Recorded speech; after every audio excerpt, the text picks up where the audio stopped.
el misterio de la oración. El misterio de la oración. En esta noche tenemos como subtema orando en el Espíritu. Orando en el Espíritu. Les invito a que abran su Biblia en el libro de Romanos capítulo 8 y vamos a dar lectura a partir del versículo 14. Porque todos los que son guiados por el Espíritu de Dios, estos son hijos de Dios. Pues no habéis recibido el espíritu de esclavitud para estar otra vez en temor, sino que habéis recibido el espíritu de adopción por el cual clamamos, Abba Padre. El Espíritu mismo da testimonio a nuestro espíritu de que somos hijos de Dios. Y si hijos, también herederos, herederos de Dios y coherederos con Cristo, si es que padecemos juntamente con Él, para que juntamente con Él seamos glorificados. Es muy importante que nosotros hagamos un breve repaso hasta este momento para recordar cómo hemos avanzado en lo que la Biblia le llama la oración, que es el poder más grande que cualquier cristiano pueda usar, porque es lo que nos pone en contacto, lo que nos enchufa con el mundo invisible espiritual hiperdimensional, que es donde habitan los espíritus, las criaturas angelicales, el Padre, el Hijo y el Espíritu Santo. Entonces, el cristiano es un ciudadano de dos mundos. Estamos aquí ahorita en este lugar, en este edificio, hacemos contacto con el mundo físico, ustedes me pueden ver, mi voz puede ser transmitida a través de las ondas, pero hay un mundo que la Biblia revela que no podemos alcanzar a ver con los ojos físicos, ni oír con los oídos físicos, ni percibir con el corazón físico, sino que necesitamos otros sentidos espirituales, ojos espirituales, oídos espirituales, sentimientos espirituales, para ver las cosas que ojos no vieron, ni oídos han oído, ni han subido en el corazón del hombre, que Dios tiene preparado para todos los que le aman. La oración, pues, es la manera de poder afectar el reino y la manera en la que el reino nos afecta a nosotros aquí abajo. Cualquier cosa que suceda aquí en este terreno, en este ámbito, en esta dimensión física en la que nosotros estamos viviendo cuadridimensional, forzosamente es afectada por todo lo que sucede allá arriba. Las batallas cósmicas en el universo espirituales afectan las batallas terrenales aquí en la tierra, y las batallas terrenales aquí son afectadas por las batallas espirituales. La Biblia dice que el mundo espiritual está continuamente interviniendo en el mundo físico sin que nosotros nos demos cuenta. La Biblia está llena de estos ejemplos. ¿Se acuerdan ustedes cuando estaba Eliseo con su sirviente y estaban rodeados de una gran multitud de ejércitos? Y entonces el sirviente estaba atemoradísimo en los libros de los reyes y le dice Eliseo: Señor, ábrele los ojos para que se dé cuenta que no debe tener miedo de nada de lo que él percibe con sus ojos físicos.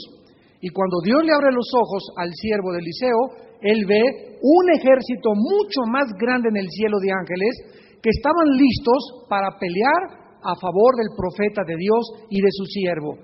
Y entonces viene la famosa expresión: más son los que están con nosotros que los que están con ellos. Porque si Dios con nosotros, ¿quién contra nosotros? Esta es la forma en la que el cristiano debe vivir, no por vista. El cristiano no es guiado por que bajó el barril del petróleo, que ya subió a $50, que bajó el dólar, que no hay trabajo, que la economía, que las guerras, que los problemas. No somos guiados absolutamente ya nada de por lo que está a nuestro alrededor. Somos guiados enteramente por la palabra de Dios.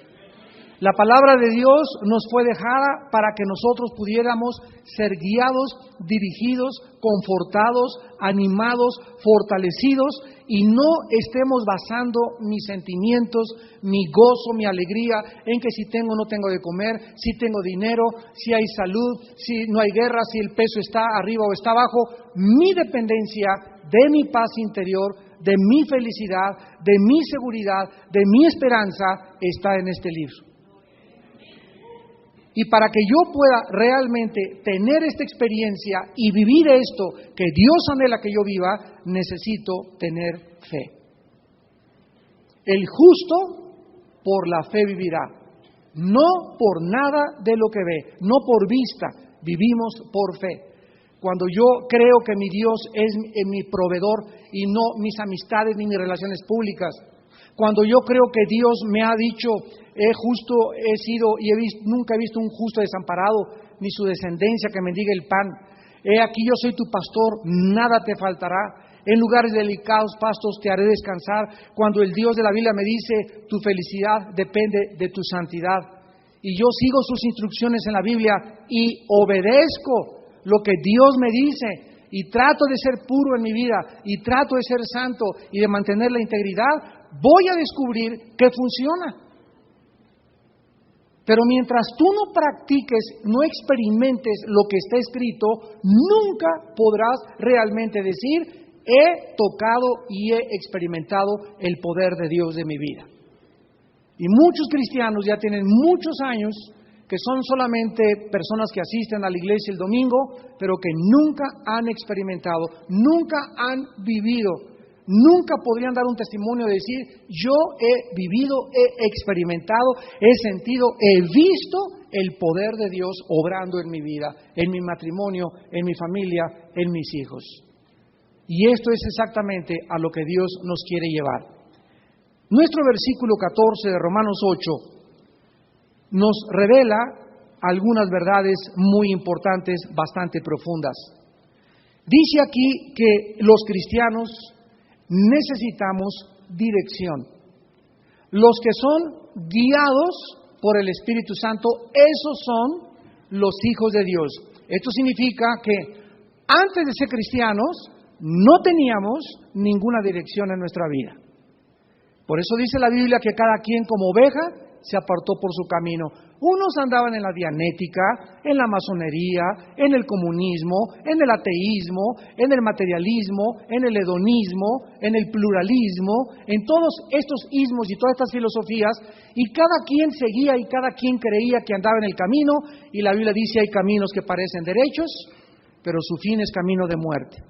Viene Jesucristo a nuestras vidas y nos dice, yo soy la luz, y cualquiera que me sigue no permanecerá en tinieblas. Entonces, desde el momento en que nosotros nos convertimos, dice Romanos 5:3, Dios ha derramado dentro de nosotros el Espíritu Santo. Y ese Espíritu ha entrado a nuestra vida, ¿para qué cosa? De acuerdo a Romanos 8:14, para darle dirección a tu vida y a mi vida. Para que ahora mi vida tenga solamente una directriz. Para que yo sepa ahora a dónde me dirijo. Para que yo sepa ahora que hay un destino, que hay un propósito y que el camino se llama el camino de la santidad. Y en el momento en que yo me salgo de ese camino, es en el momento en el que comienzo a sentirme triste, deprimido, desanimado, desalentado. Cada vez que tú te sientas así, seco espiritualmente, sin ganas de nada, examínate inmediatamente si no hay pecado en tu vida. Porque es lo único que nos saca de este camino, el pecado. Y la Biblia repite continuamente la exhortación de examinémonos a nosotros mismos para ver si estamos en la fe. 2 Corintios capítulo 13. Entonces la Biblia establece que los cristianos tenemos un líder, tenemos una luz y por eso podemos ser llamados hijos de Dios. ¿En qué camino te encuentras tú? ¿A qué amo estás sirviendo? ¿Quién es realmente tu filosofía? ¿Qué es lo que tú piensas de la vida que te rodea? Si pudieras en esta noche hacer una carta y decir, bueno, yo anhelo en los 5 años, vamos a poner que dentro de 5 años venga el Señor. En estos 5 años, ¿qué es lo que quiero hacer con mi vida? Quiero trabajar, o quiero llegar a ser gerente, o quiero llegar a ser diputado, o quiero llegar a amasar $1 millón, o quiero tener una gran compañía. ¿Qué es lo que tú realmente anhelas? Porque Dios está interesado en nuestros anhelos. Y tú tienes que tener una seguridad y una convicción de hacia dónde te diriges. Y si no tienes esta dirección es porque no eres hijo de Dios. Porque aquí dice que los que son guiados por el Espíritu Santo son hijos de Dios. Ahora, esto es importante. En segundo lugar, esto nos revela que cuando Jesús dijo, cuando el Espíritu venga, Él los guiará, Juan 14 y Juan 16, a toda la verdad. Entonces, si tú oyes una persona que no habla conforme a la palabra de Dios, mentira que está guiado por el Espíritu Santo. ¿Por qué? Porque el Espíritu Santo guía hacia la verdad. Y la verdad es Jesús. Entonces, siempre que una persona siga a Jesús, está siendo guiado por el Espíritu Santo. Porque el Espíritu Santo nos lleva a guiar y a seguir a Jesucristo, la personificación de la verdad.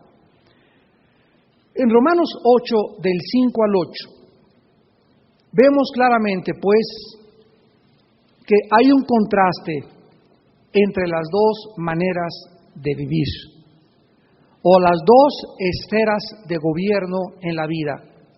La vida de acuerdo a la carne y la vida de acuerdo al Espíritu. Todo este capítulo 8 de Romanos es donde se inicia en se considera la carta magna de la Constitución cristiana, el libro de Romanos. El libro de Romanos es el libro que más doctrina tiene de todo el Nuevo Testamento. Es el libro que contiene las doctrinas esenciales, fundamentales y los pilares de toda nuestra fe. Un cristiano que no haya estudiado todo el libro de Romanos, versículo por versículo, la ley, la gracia, el espíritu, la situación de los judíos, la vida práctica cristiana, el pecado, etcétera, etcétera, la condición del mundo, los religiosos, Romanos 1, 2 y 3, etcétera, etcétera, no tiene fundamentos en su vida cristiana. Es un libro importantísimo, nosotros lo tenemos grabado versículo por versículo a los que les interese. Todo el libro romano lo puedes conseguir en CD o lo puedes conseguir en audiocassette. Pero es importante que tú tengas fundamentos y pilares en tu fe. En el versículo del 5 al 8 vemos pues este contraste.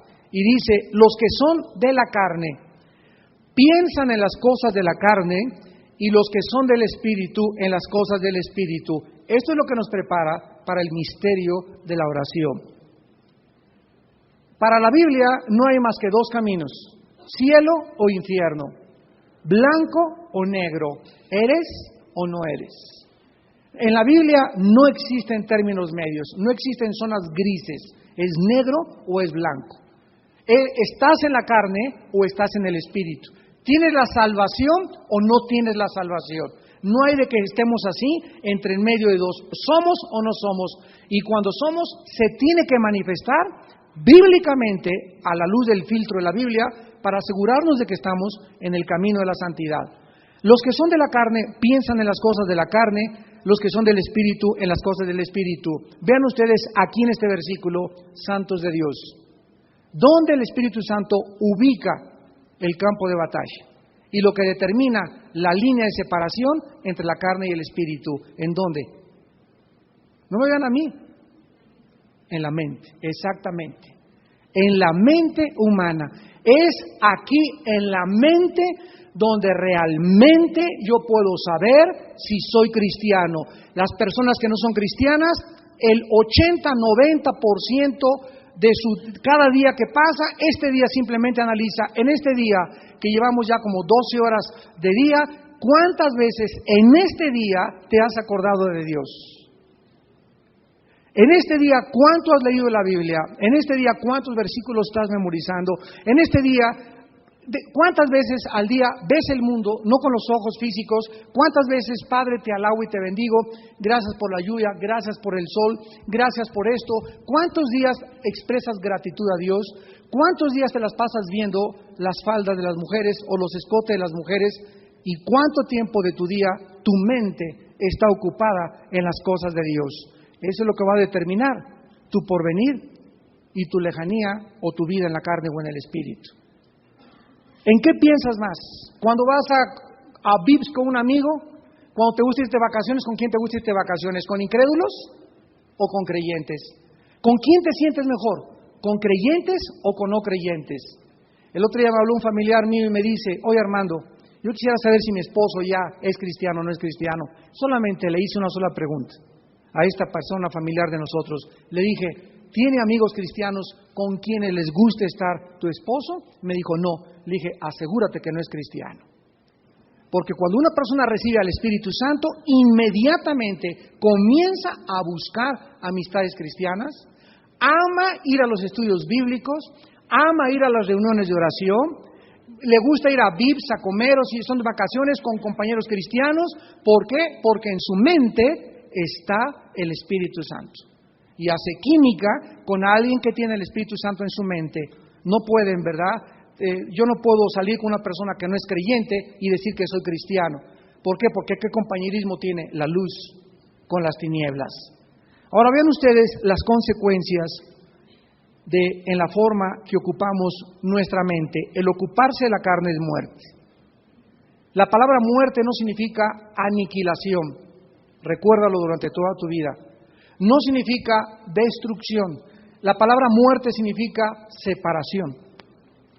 Los que son de la carne, los que viven en la carne, los que continuamente 3 horas de la televisión ven, leen la revista que Cosmopolitan, que telenovelas, etcétera, etcétera, que están continuamente en la carne, pensando, viendo programas, no leen libros cristianos, no tienen videos cristianos, etcétera, etcétera. Estas personas viven separadas ¿de quién? El ocuparse en estas cosas nos separa de Dios.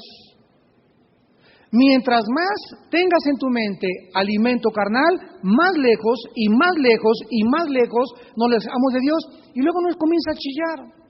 Ay, hermano, ore por mí, ya no tengo ganas de esto, estoy desilusionado, me siento seco, me siento deprimido. ¿Por qué? Porque tienes 3, 4 días, semanas, tal vez meses, que no tienes compañeros cristianos, no haces estudios, no te alimentas de la palabra, diario no la lees, no tienes un tiempo devocional con Dios. Entonces, estás ocupándote ¿en qué cosa? En las cosas de la carne, en las cosas de este mundo, en las cosas pasajeras, en las cosas que no tienen, que son huecas, que son vanas. Eclesiastés dice, Salomón, vanidad de vanidades es la vida. O sea, todo absolutamente es una apariencia, todo es hueco, nada te va a llenar, esas amistades no te van a llenar, esas películas no te van a llenar, la forma que vives no te está llenando porque estás viviendo en la carne. Pero dice a continuación, pero el ocuparse del Espíritu es vida y paz. ¿Qué significa que al ocuparte la carne te mueres? No, ya vimos que es separación de Dios. ¿Qué significa que es vida? Jesús dijo, vengo a darles vida y vida, pero en abundancia. ¿Tú le llamas vida levantarte en la mañana después de dormir como un oso, trabajar como un burro y regresar como un toro en la tarde a tu casa? ¿Y ladrarle como un perro a tu esposa? ¿A eso le llamas vida? ¿Para qué vives? Para trabajar. ¿Para qué trabajo? Para comer. ¿Para qué comes? Para poder vivir bien. ¿Para qué vives bien? Para trabajar. Y te das cuenta que has caído en un círculo vicioso donde no existe absolutamente una luz. No existe algo que te saque de esa rutina y has caído en ese círculo vicioso precisamente porque crees que toda la vida es eso.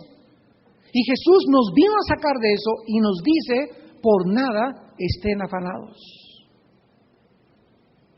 No se preocupen qué han de comer, qué han de vestir o dónde han de vivir. No está diciendo que nos vayamos y nos acostemos en la hamaca, en la playa en Acapulco, con la panza al sol y que no trabajemos. No está diciendo eso. Está diciendo que trabajemos normalmente, pero que no le demos la importancia al trabajo, a la comida. ¿Y ahora qué voy a comer? ¿Y si no tengo un empleo? ¿Y si me van a correr? Y mi jefe me dijo que me fuera con él a tomar un café, y si no voy con él, me corre de secretaria, y te comienzas a vender tu cuerpo, comienzas a hacerle la barba a la otra persona que no tienes por qué hacérsela, no tienes por qué entrar en negocios sucios, ni ahora tu jefe en Navidad, pues nos vamos a ir a Acapulco 3 días y te sientes obligado a ir, y ya sabes que van a ir al tequila gogó, ya sabes que van a ir a los table dance, pero como es tu jefe tú tienes que ir, y ¿sabes por qué lo haces? Porque crees que debes de tener temor del hombre, y cuando tienes temor del hombre, pierdes tu temor de Dios. En ese momento estás totalmente desubicado, porque tú debes de mantener tu temor de Dios. El día que yo tenga temor de Dios, no tengo temor, pues no voy con usted, jefe. ¿Por qué? Porque yo tengo otras costumbres, soy cristiano. No te dé vergüenza decirlo. A ver, sácame, ahorita vamos a brindar. Yo no brindo con usted, ¿por qué? Sácame un Peñafiel, una coca, mejor una horchata, tiene menos azúcar. el ocuparse del Espíritu es vida, comienzas a descubrir que realmente amas vivir. ¿Cuántos de ustedes se levantan en la mañana y no quieren ni abrir los ojos? Ponen el cojín, quisiera que no amaneciera, Dios mío. No quisiera ni levantarme. ¿Sabes cómo se llama esto? Se llama depresión. Depresión. Y esa depresión tiene dos orígenes. Uno puede estar alejado de Dios o dos puede ser de carácter demoníaco. Porque los demonios son expertos en el arte de entristecernos, de arruinarnos la vida, de pintarnos cuadros negros para que veamos que no hay salida a mi problema, que nunca voy a salir de perico perro, siempre me van a decir Gutierritos, etcétera, etcétera. Todas las cosas, nunca voy a salir de mediocridad, nunca me voy a casar bien, mi matrimonio no va a funcionar, no vale la pena en nada, pues échamela de tequila, o pásame el pericazo, o pásame un toque de mota, o un jeringazo, o vámonos con otras mujeres. Y esto es lo que lleva la carne, la muerte, la separación, cada día más lejos de Dios. Ocuparte del Espíritu es vida y es paz. ¿Saben lo que significa la palabra paz? Es la palabra eirene, con E de Enrique, eirene en el griego, significa unir dos cosas separadas. Cuando la Biblia dice que Jesús hizo la paz mediante el derramamiento de su sangre en la cruz, Colosenses 1:21 en adelante, significa que el hombre estaba separado de Dios. Y la muerte de Cristo fue el pegamento donde unió, fue la cruz, el punto histórico y geográfico donde el Padre y el ser humano caído, pecador como tú y yo éramos, ahí en la cruz es donde Dios, el Padre, nos encuentra. Ningún ser humano puede encontrar a Dios en ningún lugar del mundo, ni en las religiones, ni en los conventos, ni en los monasterios, ni en los sacrificios, ni en las pirámides de Teotihuacán, ni en Catemaco, ni en Tepoztlán, ni en los Himalayas, en ninguna parte más que en la cruz. Es la cruz el punto de reunión donde el hombre se encuentra pecador con Dios. Y en ese momento es la sangre de Cristo la que nos une a nosotros que estábamos enemistados con Él. Dice Romanos 5 que vivíamos enemistados con Dios. Y esta paz ahora ya la tengo con Dios al recibir a Cristo. Pero esta paz con Dios yo tengo que mantenerla para tener la paz de Dios. A lo mejor tú eres cristiano y tú ya no eres enemigo de Dios, pero vives en pecado. En ese momento rompes tu paz, la paz de Dios contigo. La paz de Dios es el estado que diario debo mantener con mi Padre, de comunión, de santidad, buscando su poder, confesando mis pecados, para poder sentir en mi vida que todo está bien, que todo está bajo su control, que Él está gobernando en su trono en el universo, que no debo preocuparme echando toda mi ansiedad sobre Él porque Él tiene cuidado de mí, confiando y deleitándome en sus mandamientos porque Él tiene cuidado de mí, y eso es lo que me hace vivir tranquilo.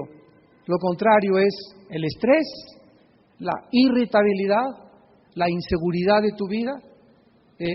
Cualquier cosa te enfurece, cualquier cosa te enoja, cualquier cosa te saca de onda, tienes nervioso, necesitas algo, necesitas 5 o 4 cafés ya para poder funcionar en la mañana, y todo porque vives en la carne. En este estado no podemos orar. ¿Se imaginan llegar al cielo a orar, porque la oración nos comunica con el cielo? Señor, y lo primero que el Espíritu Santo me va a decir, ¿sabes qué? Primero, aplácate, como dicen en Guerrero, sereno morel. O sea, en este estado de ansiedad, ¿qué le estoy diciendo a Dios? Dios me pregunta, ¿por qué llegas a mí al trono de mi gracia así como Pepita en comal?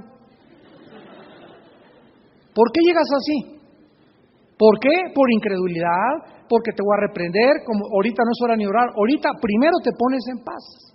Entonces comienzas a ver por qué llegas así y por qué, ay Señor, ya no puedo, ay hermano, ayúdeme. Y cuando llegamos a ese estado de desesperación, estamos demostrando una grande incredulidad. Y tenemos que ponernos en paz primero, hincarnos. Por nada estén afanados, Filipenses 4, 6 y 7. Sino sean conocidas vuestras peticiones delante de Dios con toda oración, ruego y súplica. Padre Santo, aquí estoy, me tranquilizo, vengo delante del Rey del Universo, no tengo por qué llegar así como Pepita en comal, repito, y ya que después de 5 o 10 minutos que me pongo en paz contigo, perdóname, Padre, por esta ansiedad que tengo, estos últimos días ni siquiera he tenido contigo, confiésaselo, díselo a Dios, y la paz de Dios, que sobrepasa todo entendimiento, guardará tus pensamientos y tu corazón en Cristo Jesús. La paz de Dios sobrepasa el entendimiento. Es capaz, tiene tanto poder de ordenar. ¿Saben ustedes por qué viene la falta de paz? La mente es un archivero. La A, la B, la C, la D. Y cuando en mi mente hay confusión, es porque algo está enredado en el archivero. Entonces, para que yo pueda funcionar bien, necesita haber orden en mi mente. Y lo que pone la orden en mi mente es la paz. El momento en que pierdo la paz, todo se altera dentro de mi mente. Y ya no puedo pensar adecuadamente, ya no tengo visión, pierdo la dirección del Espíritu Santo. Ya no puedo orar. Entonces tenemos que venir en paz para poder mantener la paz con Dios. Y finalmente dice aquí en el versículo 7 de Romanos 8, por cuanto los designios de la carne son enemistad contra Dios. Todo lo que la carne nos pida. Tú sabes que tienes ya exceso de peso. ¿Y qué te pide tu carne? Que cenes en la noche medio litro de atole. Tamales oaxaqueños. Hay unos tamalitos de vez en cuando. Refrescos, azúcares. Ustedes saben que del año 2000 a nuestros días, de acuerdo a la clínica Mayo en Rochester, Estados Unidos, del año 2000 para nuestros días, 1 de cada 5 niños están naciendo con diabetes. 1 de cada 5 niños del año 2000 para acá. Les recomiendo una película buenísima que están pasando que se llama Super Engórdame.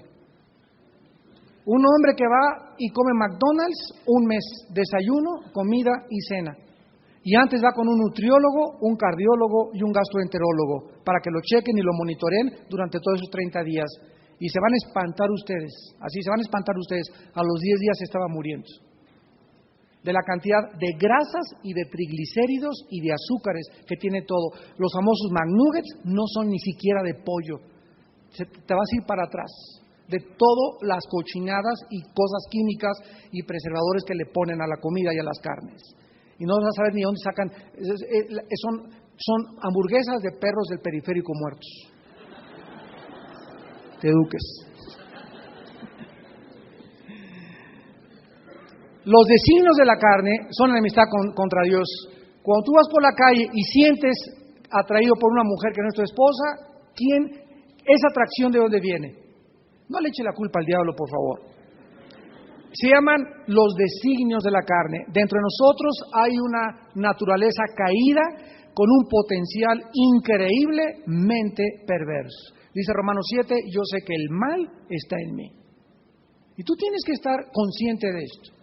Cuando tú sientes cualquier deseo de comer más, de beber más, de ver cosas que no debes de ver, y aquí la campana te suena y te dice, no veas eso, pero tú que te quedas ahí y apagas la campana y la conciencia la ahogas y comes eso, o bebes eso, o ves eso, esa conciencia comienzas a cauterizarla, poco a poco, hasta que llegue el momento en que tu conciencia no funciona. Y ahí no queda más que, si eres cristiano, un juicio de Dios. Un ramalazo en tu vida, que te metan a la cárcel, que te infartes, que te vayas allá y te regalen en el hospital 3 McPollos o 3 hamburguesas y que te des cuenta que Dios te habló, o en la cárcel y Dios te habló, pero llega un momento en que dicen en Génesis 6, mi espíritu no contenderá contigo. ¿Quieres seguir en ese camino? ¿Quieres seguirte emborrachando? ¿Quieres seguir tomando? ¿Quieres seguir adulterando? ¿Quieres seguir con la pornografía? Dice Dios, te dejo, te entrego para que peques aún más. Pero en tu angustia me buscarás. Y esa es la forma de tratarnos de nuestro Padre Celestial. Los designios de la carne van contra todo aquello que es Dios, porque no se sujetan a la ley de Dios. Y mira lo que dice aquí, ni tampoco pueden. Esto es increíble.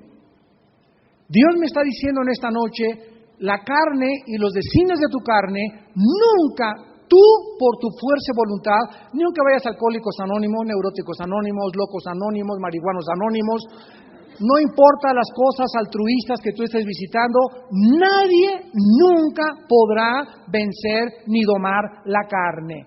Nadie, absolutamente nadie. ¿Cómo le hacemos entonces? Versículo 13. Revelación de Dios. Si vives conforme a la carne, morirás. Mas si por el Espíritu, aquí está el secreto, si por el Espíritu hacéis morir las obras de la carne, vivirás.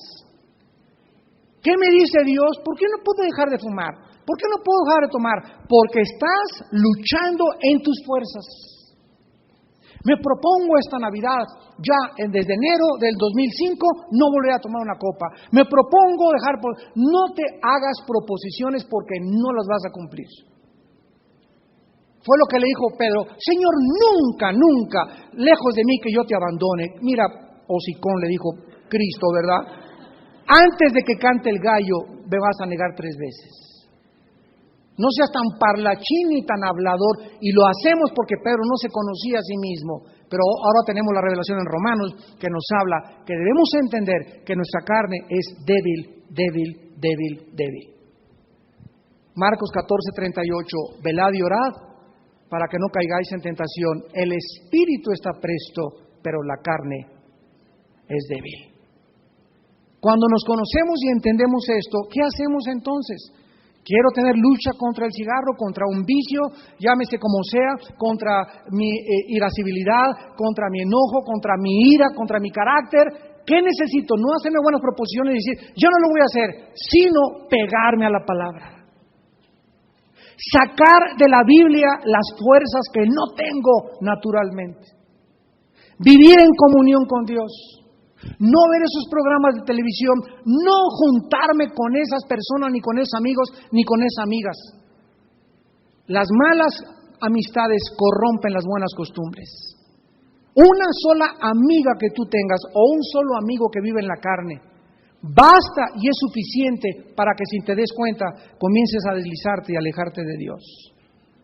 ¿Por qué? Porque ¿qué comunión tienen la luz con las tinieblas? Y tal vez ya hasta te acostumbraste a tu amigo, ya te acostumbraste a tu amiga. Dice la Biblia, y los que viven según la carne no pueden agradar a Dios. Esto es así, porque al ser cristianos, la Biblia nos recuerda que los antiguos hábitos que teníamos antes de ser cristianos, no los vamos a poder desarraigar nosotros, ni golpeando la carne, ni pegándome, ni acostándome en carne de piedra, ni yendo a un monasterio, ni a un convento, ni poniéndome cinturones de nopales alrededor. Todo esto se llama ascetismo. Es una filosofía antibíblica, religiosa. Dios envía a su Espíritu Santo para que me comience a volver obediente a su voz, que viene a través de la Biblia. Me dice Dios, no quiero que veas esas cosas, y comienza a acostumbrarte a no ver esas cosas. Quiero que vengas en la mañana y agarres fuerza conmigo, ores, pase mi palabra, memoriza 3, 4, 6 versículos diarios, ve películas cristianas, esté escuchando en el periférico cassettes de la palabra, júntate con cristianos, ten amistades cristianas, comienza a demostrar tus convicciones ante el mundo y dice Dios, yo te respaldo.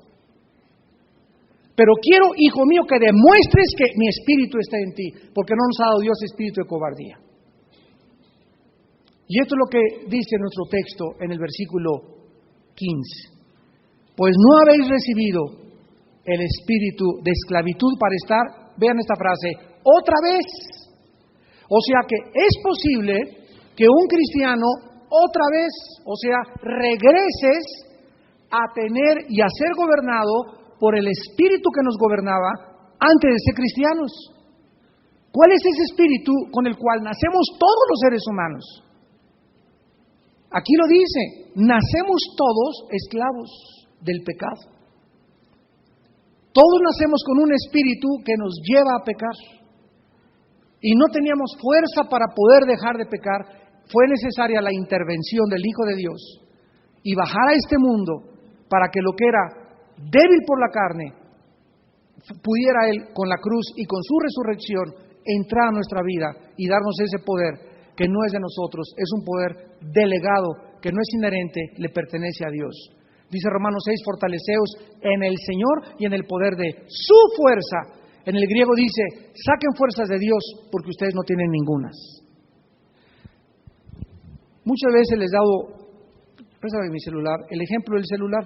Un celular es un aparatito, siempre hay que usar ejemplos para que podamos entenderlo mejor. Este aparato fue diseñado con componentes por los fabricantes para que dura 4 días. Lo conecto y el celular no tiene la corriente, ni la electricidad, ni la fuerza, ni el poder dentro de él. Tiene que adaptársele un alambre a un contacto de luz para que saque de la corriente algo que él no tiene. Y esta corriente que saca y que en 2 horas se carga le dura 4 días. Y al 4.º día, aunque yo le haga y le apriete y le apriete y le apriete, no va a funcionar. Porque necesita otra vez volver a recargarse. Los celulares son mejores que nosotros. Dios nos diseñó a nosotros para que nuestra carga nos durara 24 horas. Ayer, hermano, hablé lengua, se me apareció Juan Diego. Vi ángeles, Señor, ayer me caí al suelo, ayer fui a un congreso que me sentí que por acá y por allá, ayer fue ayer, hoy tienes que volver a cargar tus pilas. La comida de ayer, el alimento de ayer, lo que yo le estoy dando ahorita a ustedes, en esta noche, ustedes mañana tienen que volver otra vez a oírlo, a recargarlo, a recordarlo, a memorizarlo, a masticarlo, para que les dure. Moisés, dile al pueblo que no junte el maná, porque les dura solamente un día. Y al que junte maná para el otro día, se le va a pudrir. Le dijo Dios a Moisés. ¿Cuál era la lección? El pan nuestro de cada día, dánoslo hoy. Dios quiere acostumbrarnos a que dependamos diario de Él. Cada día trae su afán, conforme a vuestros días, vuestras fuerzas. El pan nuestro de cada día, dánoslo pasado mañana, eso dice. La semana que entra, dánoslo hoy. Entonces tú tienes que entender que tienes que desarrollar el hábito de cargar. ¿Y cuál es nuestra fuente de electricidad? La Biblia. Tenemos que tener la Biblia ahí. Y el mejor momento para cargar nuestro corazón, nuestras pilas, es en la madrugada. Más de 50 veces en los Salmos el rey David expresa, de mañana te buscaré. Abraham, Cristo, Marcos 1:35, cuando era aún muy oscuro, se iba a un lugar apartado y ahí oraba a su Padre. ¿Por qué de madrugada? Porque si me levanto a las 8 de la mañana y me quiero orar, tengo que lavarme los dientes, llevar a los niños a la escuela, etcétera, etcétera, y me doy cuenta que ya van 3, 4 días. Así me pasaron que no he tenido una mañana que le he dedicado media hora a mi Padre Celestial, en la Biblia y en oración. Y a los 3 días, por eso estás como estás. Hasta de china poblana te vas a vestir. Y vas a comenzar a depender ya de las cosas de la carne, y estoy triste, me siento seco. ¡Ay, chamacos, sálganse ya! Comienzan problemas en el matrimonio. Los matrimonios que no ora juntos no puede permanecer juntos. Tenemos que entender que no somos dioses. Fuimos creados para depender de Dios. Y Dios quiere enseñarnos a que vivamos diario en su palabra para que aprendamos a depender diario de Él.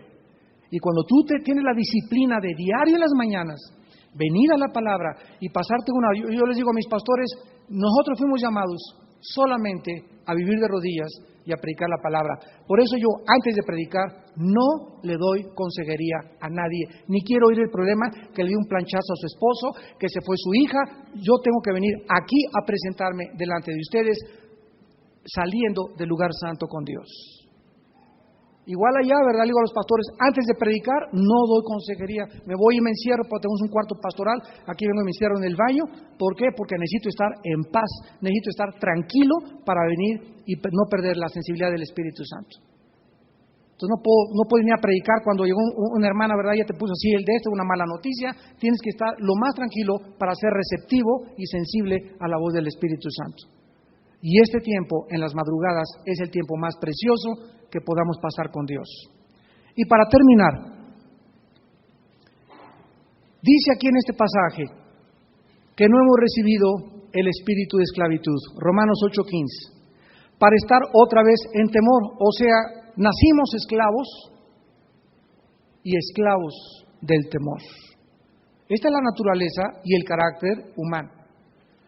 Esta es la razón por la cual el diablo usa el temor como el arma que esgrime más poderosamente que cualquier otra arma en nuestras vidas, el temor. ¿Saben ustedes que el temor paraliza, congela, impide que actúes? ¿Cuántos de ustedes, ya no me quiero entregar más a Dios porque a lo mejor me pide a mi hijo? Ya no quiero ir más lejos con Dios porque a lo mejor me pasa estas cosas. Y el miedo, el temor a la oscuridad, temor a subirte al avión, temor a que llegues a los 60 años y pierdas el seguro social, temor a no casarte, temor a que te engañe tu novia, temor a que te engañe tu novio. Todos estos temores no provienen del reino de allá arriba. Todos estos temores son el resultado de la vida que tú vivas aquí abajo en este planeta. Miren ustedes en Hebreos capítulo 2, versículos 14 y 15, la revelación que nos hace el Espíritu Santo. Hebreos 2, 14 y 15. Así que, por cuanto los hijos participaron de carne y sangre, Él también, está hablando de Jesús, participó de lo mismo. O sea, Jesús tuvo que nacer de un cuerpo de una mujer y tener la sangre que circula en nosotros, nada más que sin pecado. Él participó de lo mismo. ¿Para qué? Para destruir por medio de la muerte al que tenía el imperio de la muerte, esto es al diablo. Al diablo se le retrata como un rey soberano, que era el gobernante de un imperio. Y el imperio de Satanás en el mundo fue y es y sigue siendo hasta la venida de Cristo la muerte, mas no ya para nosotros los hijos de Dios. ¿Por qué? Dice el versículo 15, y librar a todos los que por el temor de la muerte estaban durante la vida, y aquí está, esclavos, sujetos a servir, sujetos a servidumbre. ¿Qué es lo que hace Cristo con la resurrección? No tengan miedo quien pueda matar tu cuerpo. Lo más que nos pueden hacer es matarnos, es lo más que nos pueden hacer, y para nosotros ya es ganancia. Entonces, ¿de quién tienes miedo? ¿De quién tienes temor?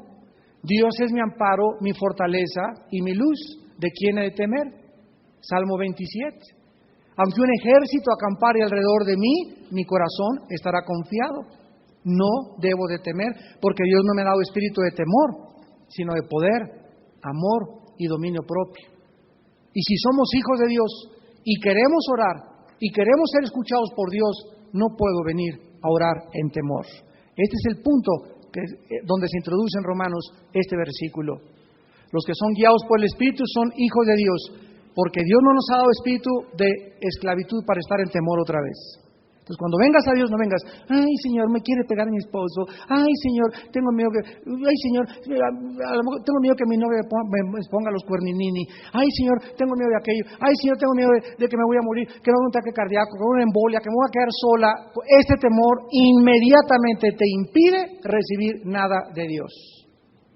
Tienes que llegar, Padre, soy tu hijo, y vengo en confianza al trono de tu gracia a recibir el oportuno socorro, y vengo confiadamente, con sinceridad en mi corazón a decirte, ¿verdad? Sí tengo este temor, en el nombre de Jesús, está fuera de mí este temor, porque no es propio de mi corazón ni de mi naturaleza, y quiero, Señor, confiar en ti, abandonarme en tus manos, deleitarme para que tú me concedas las peticiones de mi corazón. Y exhibirá tu justicia como la luz y tu derecho como el mediodía. No tengas temor de nada, porque el temor es el enemigo más grande para que Dios nos pueda escuchar. Oremos.